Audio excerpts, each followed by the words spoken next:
오늘 우리에게 주시는 말씀은 레위기 6장입니다. 5절까지만 합독하십니다.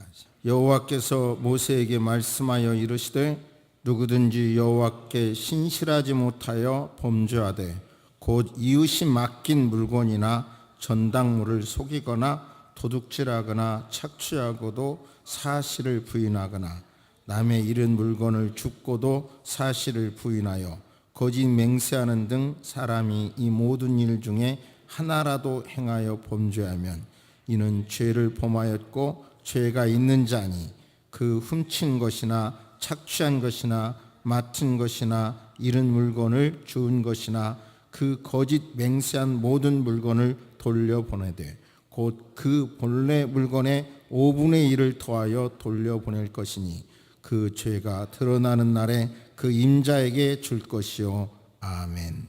하나님께서는 용서해 주십니다. 아멘. 그런데 거저 같지만 사실 죄값을 받으시고 용서해 주십니다. 예를 들어 이 볼펜이 있으면 돈을 주고 사왔듯이 죄값을 받으시고 용서해 주시지 그냥 용서해 주시는 것이 아닙니다. 지난주 설교에 표현이 좀 좋은 표현이 아니라 어렵지만 쉽게 사죄를 받기 위해서 소를 드린다면 그 소값을 500만 원으로 볼 때 용서함 받기 위해서 500만 원을 투자해서 돈을 들여서 죄 용서를 받는다고 생각해 보세요. 얼마나 용서받기가 힘들어요. 다시 또 죄 범하기도 어렵겠죠. 그런데 우리 신약 시대에 우리는 비교할 수 없는, 짐승과 비교할 수 없는 더 고귀하신 예수님을 드리고 용서함 받았거든요. 근데 그 의미를 모르면 너무 쉽게 죄질 수 있다는 말씀을 드렸고, 이것을 하나님의 음성으로 잘 들으셔야 합니다. 그런데 용서해 주신 하나님께서 우리에게도 용서하라고 하시는데, 그러니까 베드로의 질문에 7번씩 70번이라도 즉 무한대로 용서하라 하셨잖아요. 그런데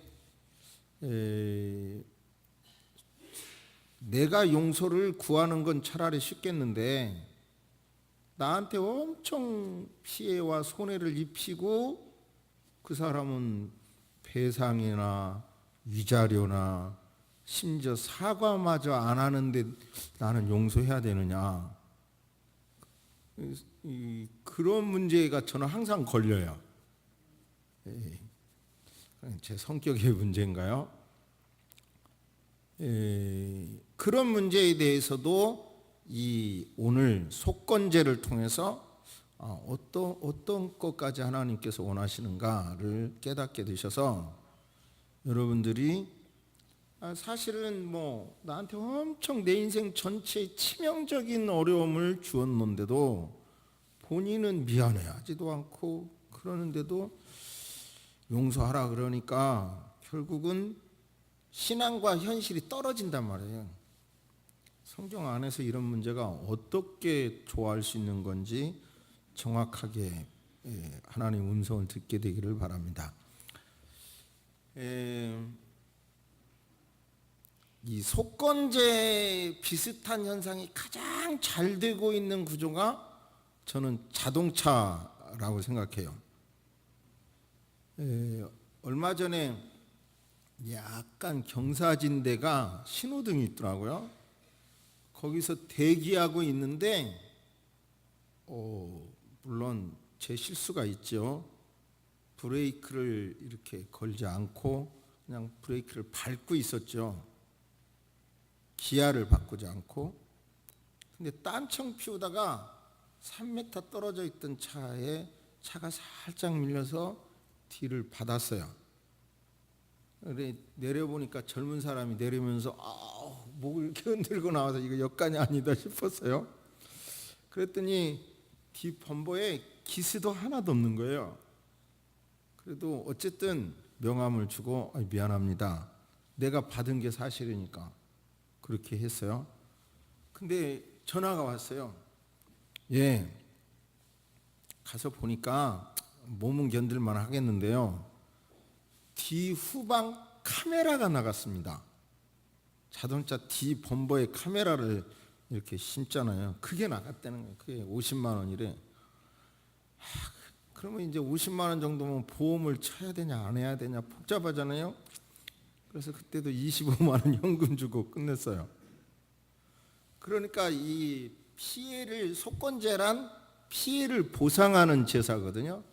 그러니까 자동차가 가장 잘 돼 있다는 말씀을 드리는 거예요.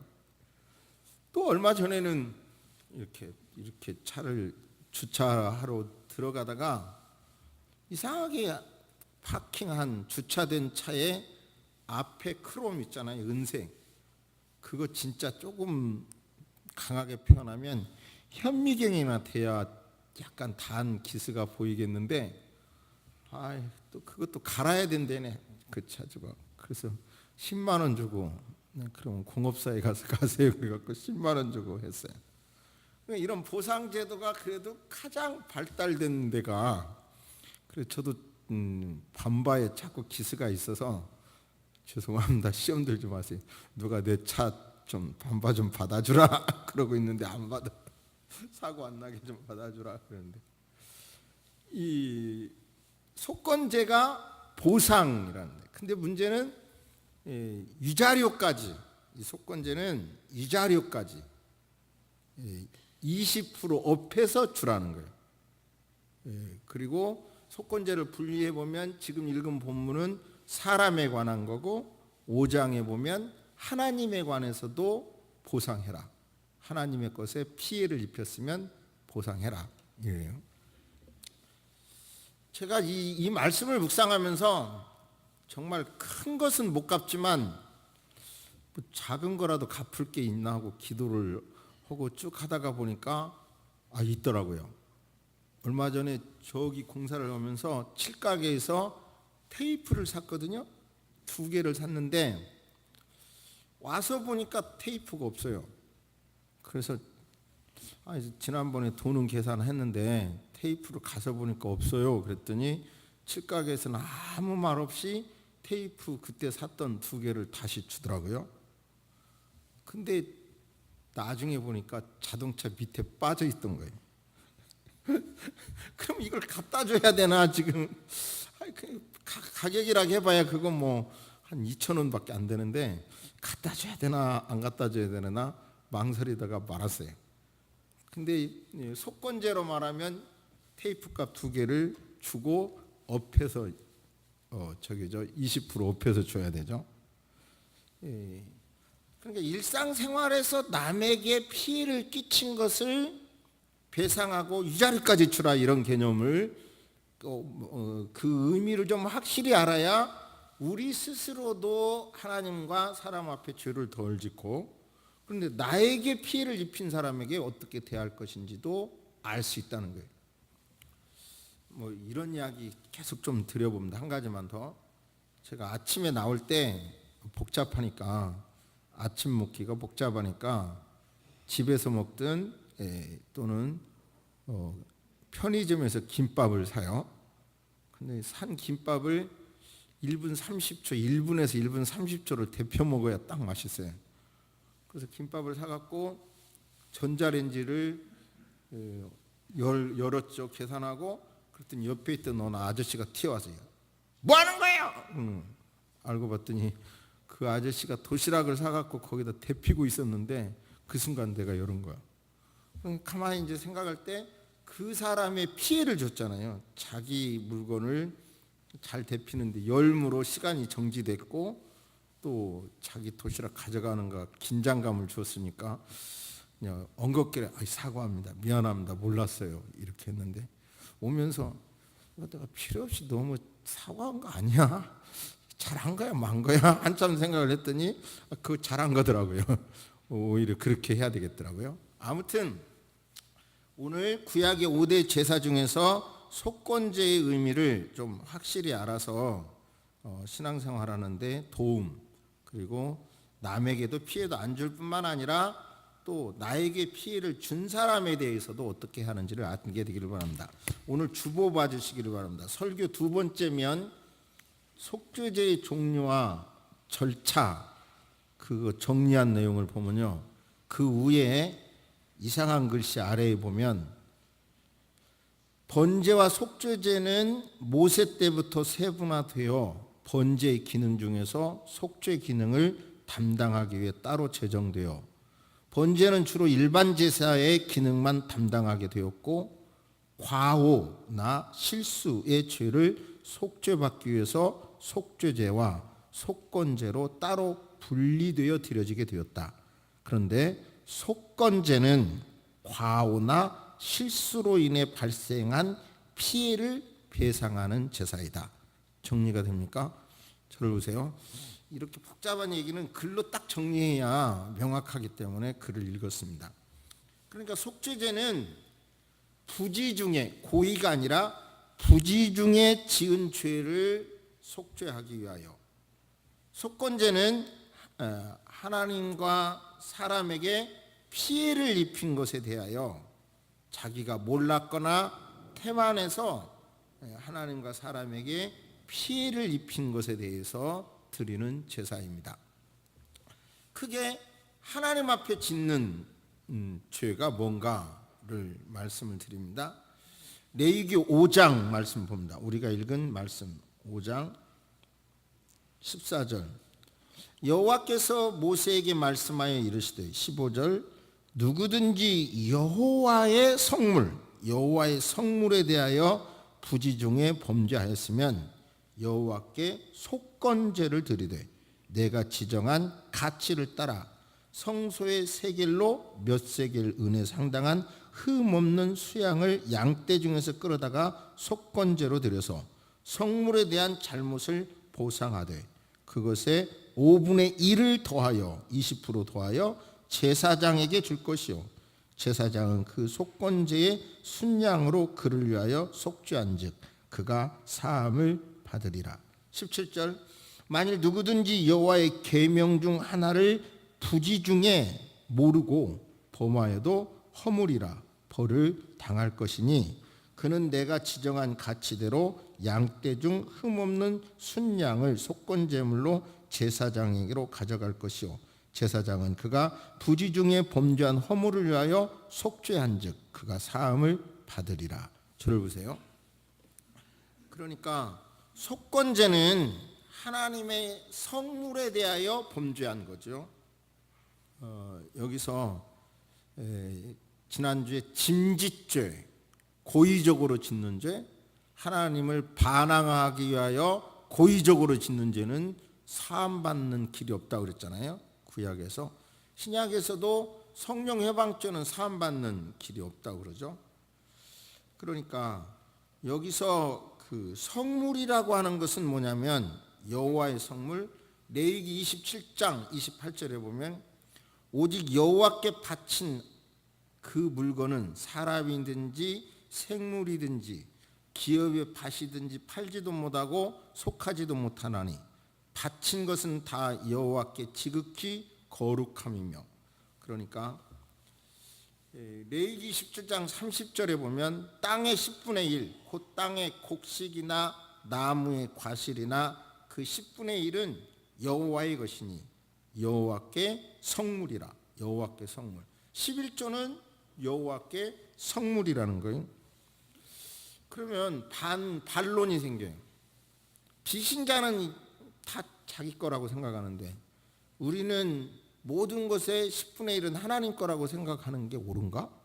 너무 손해보는 거 아닌가? 이런 생각이 들어요.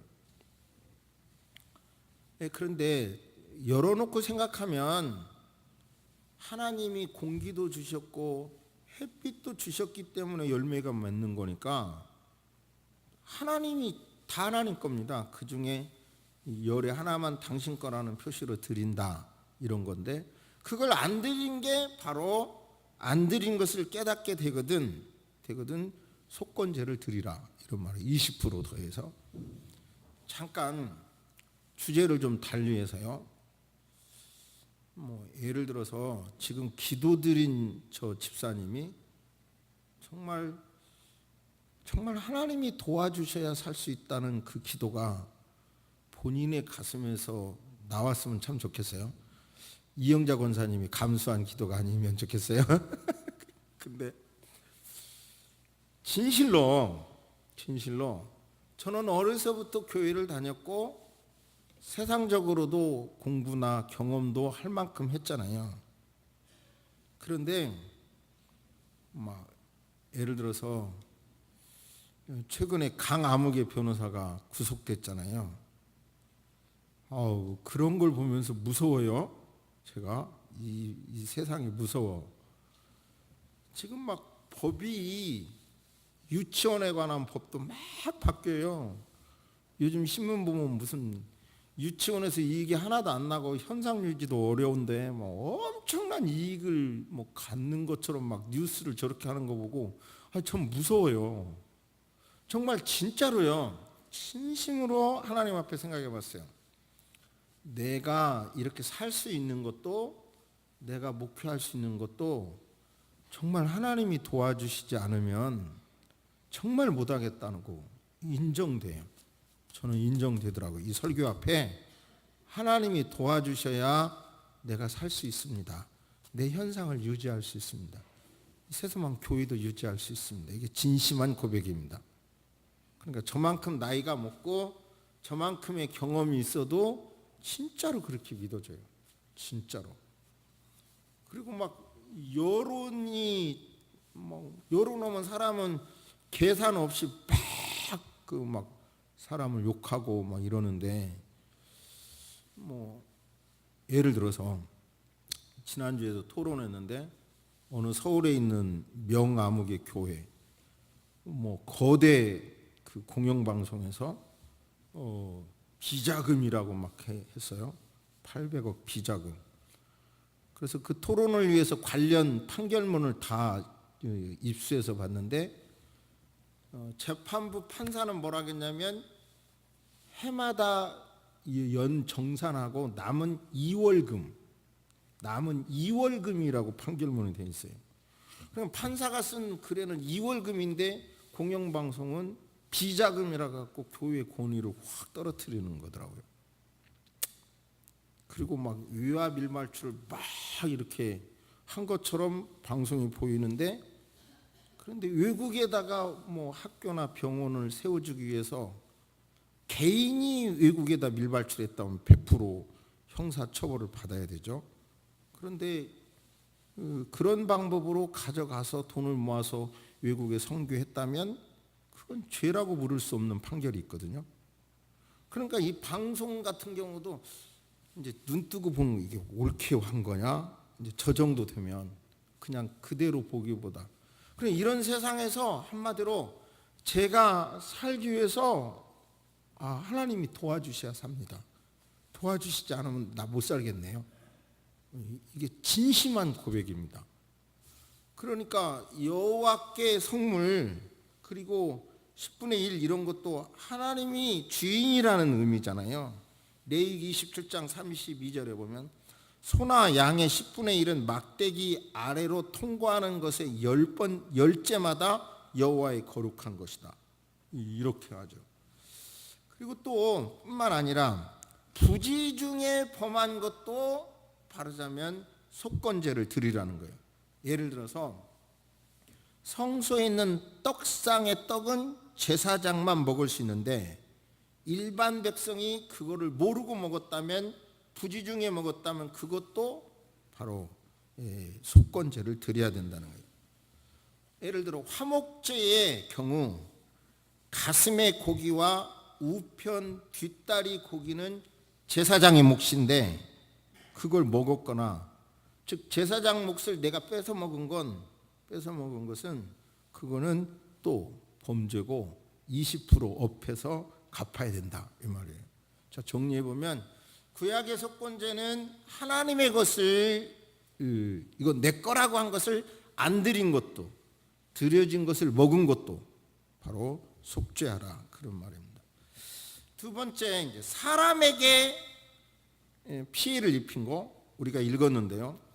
남의 물건을 막거나 전당 잡거나 강도질하거나 늑봉하고도 사실을 부인하거나 남의 잃은 물건을 얻고도 사실을 부인하여 거짓 맹세하는 등 사람이 모든 일 중에 하나라도 행하여 범죄하면 이는 죄를 범하였고 죄가 있는 자니 그 빼앗은 것이나 늑봉한 것이나 맡은 것이나 얻은 유실물이 이렇게 다 속건제라는 거예요. 예를 들어 늑봉이라는 말은 좀 안 쓰는데, 예를 들어 요즘은 큰 신문사 말고도 뭐 지역에 가면 지역 신문이 있고 또 인터넷 신문도 있고, 저도 인터넷 신문을 사실 얼마간 운영했거든요. 근데 너무 많은 문제가 생겨서 다 그 취소했는데요. 그래도 다 그게 신문사들이에요. 그들이 말하기를 당신 이러이러한 범죄가 있잖아요. 공무원에게 그렇게 말하고 어느 기업에게 말하면 이걸 기사 낼 거예요. 그러면 세금 떼어먹은 게 있잖아요. 이런 문제가 있잖아요. 그러면 돈을 주잖아요. 기업에서 은근히 돈을 준다고요. 그러면 그런 경우도, 그런 거 받은 것도 바로 속건제에 속한다, 그런 말이에요. 한마디로 남의 물건 받아놓고도 오리발 내밀거나 뭐 이런 것들 다 속건제, 떼어먹은 거 속건제를 들리고, 특별히 이것은 5분의 1을 더하여 주라, 그런 말입니다. 생각해 보세요. 그러니까 하나님은 다 알고 계신데 그게 드러나면 5분의 1을 더 주어야 되니까 하나님을 믿는 사람이 이게 죄 지키가, 이런 죄 지키가 쉽겠어요? 5분의 1을 더 줘야 되는데. 한 번은 제가 이 자동차는 참 주차가 문제인 것 같아요. 잘해야 되는데 어디다 주차를 했는데 주차선을 얄밉게 딱 밟고 있어서 내가 봐도 가방을 들고 나오다가 다시 가방을 땅에다가 놓고 가서 차를 반듯하게 이쁘게 세우고 깜빡 잃어버리고 가방을 잃어버렸어요, 제가. 그런데 블랙박스가 있어요, 그때. 그래서 블랙박스를 다 조사했더니 빼빼한 40대 남자가 그걸 주워간 거가 나오는 거예요. 전화를 해도 안 받아. 그래서 그 가방 놓았던 자리에다가 갖다 글을 써놨어요. 40대 남성분님, 빼빼하게 생기신 분, 당신이 블랙박스를 보니 가져간 거 알고 있으니 휴대폰 돌려주세요. 이렇게. 그 안 돌려주면 처벌받습니다. 주소서도 안 돌려주면 처벌받습니다. 그렇게 하니까 인상 자기인 게 딱 아니까 그 사람이 교회까지 들고 왔어요. 그러니까 남의 거 길거리 있다고 죽는 거 아니에요, 요즘요. 다 블랙박스 CCTV가 너무 많아가지고 그거 내 거 아니에요. 그러니까 잘 하시기를 바랍니다. 아무튼 돌려주라는 거 20%. 그러면 여기서 이제 중요한 것은 한번 다시 인간의 배상법에 대하여 출애굽 22장 말씀을 찾아보십니다. 사람이 1절 소나 양을 도둑질하여 잡거나 팔면 그는 소 한 마리에 5마리, 소 5마리로 갚고 한 마리에 4마리 더해가지고 5마리로 갚고 양 한 마리는 4마리로 갚아라.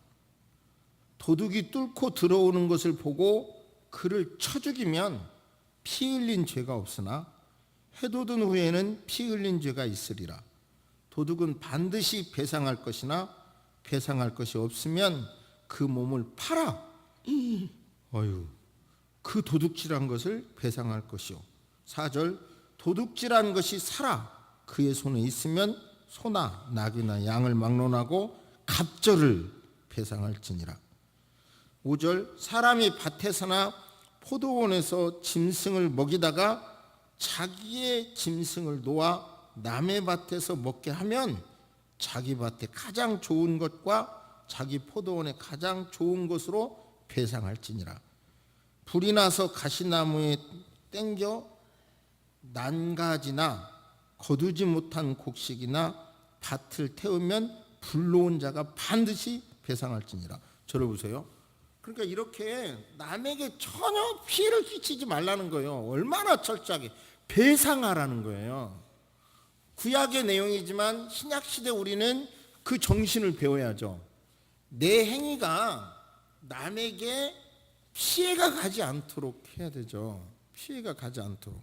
우리 그리스도인들은 예를 들어 나이 드신 분들은 등산이나 워킹 산책하실 때 라디오를 크게 틀고 음악을 크게 틀고 다니는 분이 있죠. 그거 옳은 거예요, 틀린 거예요? 에? 간단해, 틀린 거예요. 남에게 피해를 주잖아요. 이어폰, 자기 귀가 어찌 되든 이어폰 꽂고 가야 되죠. 그러니까 남에게 피해를 주지 말라는 거예요. 오히려 배상까지 하라는 거예요. 뭐 4배 이러는 거예요. 여기서 우리는 기독교인으로서 적어도 내 생활에 내 행동이 남에게 피해는 주지 않아야 되겠구나. 법을 떠나서 어제 새벽에 4시에 윗집에서 따그락 소리가 나는데 잠을 못 잤죠. 잘 수가 없어. 그렇게 나면 그 시간에 세탁기 돌리는 거 죄예요, 아니에요? 아파트 살면서 그런 거 다 죄냐 아니냐를 떠나서 남에게 피해를 안 줘야 된다니까. 이제 가서 성경을 들이대고 회상 이런 경우는 위자료를 주세요 그래야 되겠죠. 근데 너무 이러면 또 세상 피해가 많고 살기가 힘든데, 어쨌든 우리는 이렇게 하지 말자 이런 말씀이에요. 우리는 정신적으로 남에게 피해를 줘서는 안 되겠다 그런 말씀이에요. 여자분이 몸도 안 가꾸고, 남자나 여자나 몸도 안 가꾸고 이렇게 다른 사람 만나는 거 죄예요, 아니에요? 에? 내가 볼 때는 그거 유자력감이야, 유자력감. 서로 다른 사람하고 보려면 깔끔하게 하고 서로 만나고 그래야지. 너무 지나치다고 생각하실지 몰라도 그렇잖아요. 그러니까 아무튼 이 구약의 정신을 우리는 배워야 된다는 거예요. 여기서 우리는 예를 들어 돈 몇백억 띄어먹고 비싼 변호사 사서 4, 5년 징역살이 한다.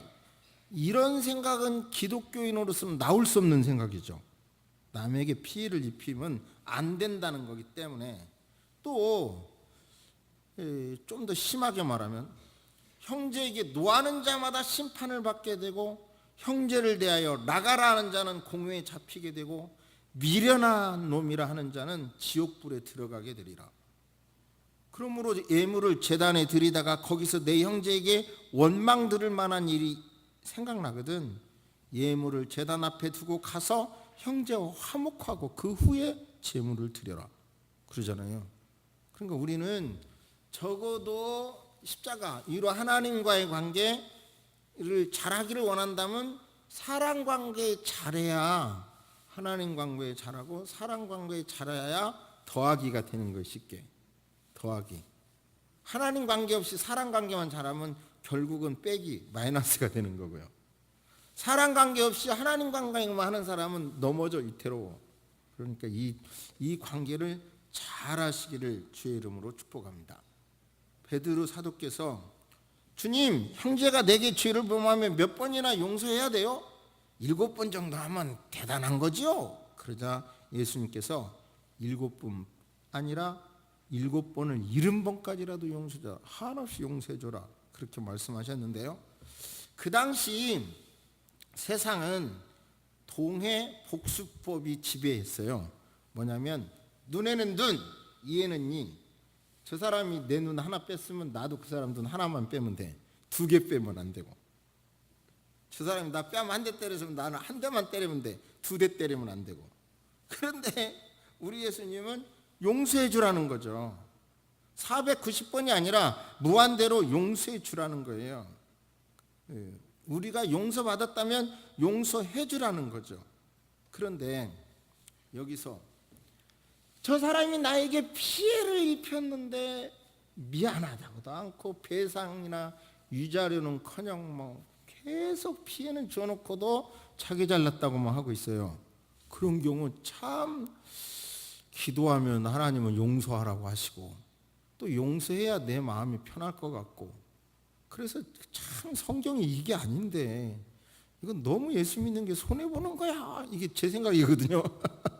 아니 내가 피해를 끼쳤다면 나 사과할 수 있고 이거 하겠는데, 상대방은 나한테 해놓고 전혀 뭐 미안해 하지도 않고 사과는커녕 자기 일을 했다고 이렇게 할 경우 어떻게 하냐.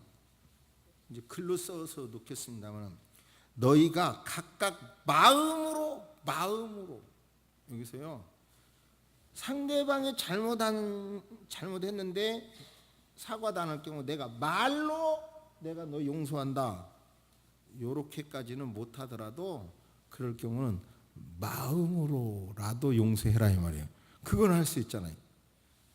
저 사람이 나한테 손해를 입혔어. 근데 내가 말로 가서 내가 다 용서한다 그래 버리면 그 사람은 그런 죄로 계속 질 거 아니겠어요? 그럴 때는 내 마음으로 나는 너를 용서한다. 마음으로만. 그렇게 하라는 말씀이에요. 나는 이게 되게 은혜가 되던데요.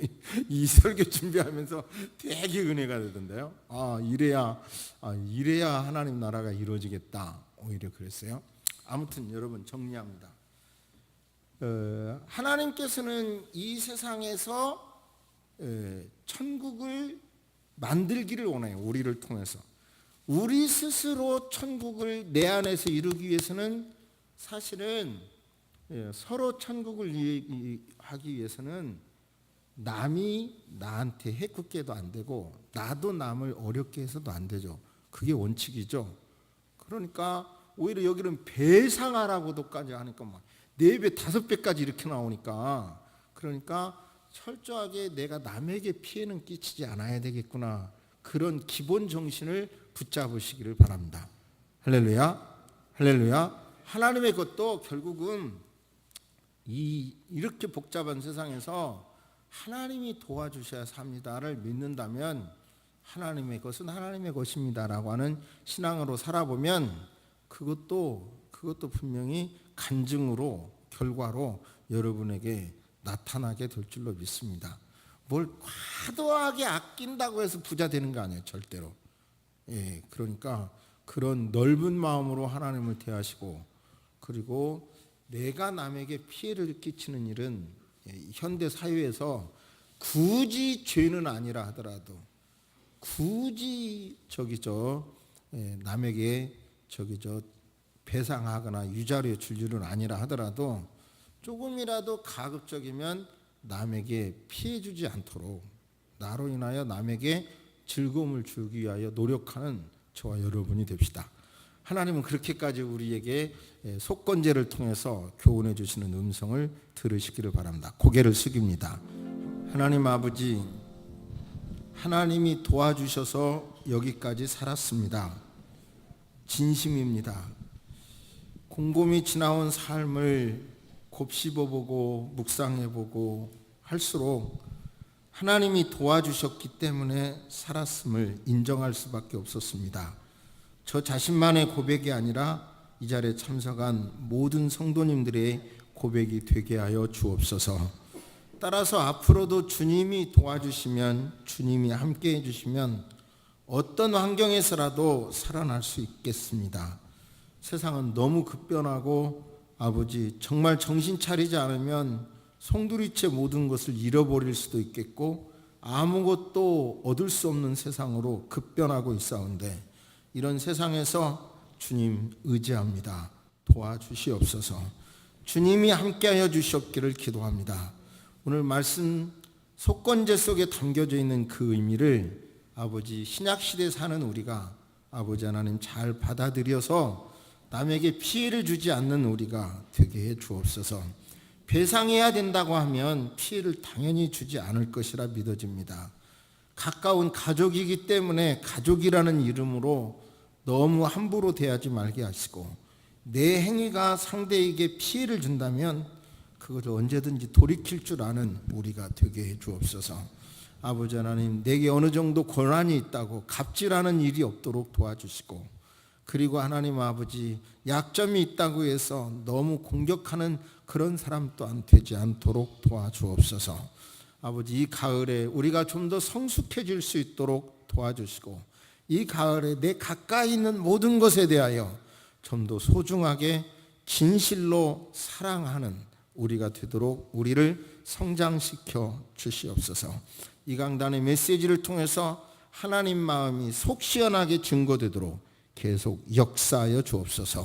아버지 하나님, 우리가 너무 부족해서 저 자신도 남에게 피해를 줬고 때로는 엄청난 은혜를 입었음에도 감사하지 않고 사는 일들이 너무 많습니다.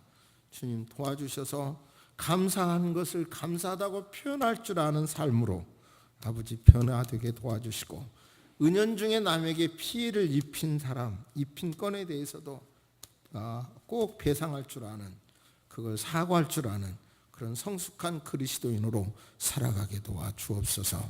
지금은 우리 주 예수 그리스도의 은혜와 우리 하나님의 놀라우신 사랑과 성령님의 감화 감동 교통하심이 이제로부터 영원토록 함께 있을지어다. 아멘.